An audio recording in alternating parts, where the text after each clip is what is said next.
அன்புடைமை. இன்னைக்கு நம்ம திருக்குறள்ல அன்புடைமை அப்படிங்கிற தலைப்பின் கீழ் வரக்கூடிய ஒரு குறளை பார்க்க போறோம். இது நம்ம டிஎன்பிஎஸ்சி பாயிண்ட் ஆஃப் வியூல ரொம்ப முக்கியமானது. சரியா?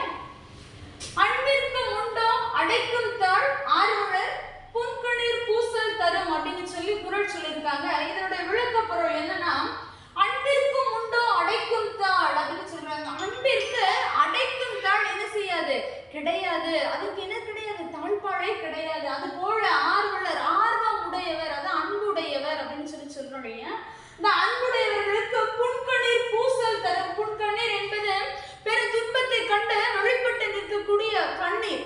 இது பூசல் அப்படின்னு சொல்லும் பொழுது வெளிப்பட்டு நிற்கக்கூடியது.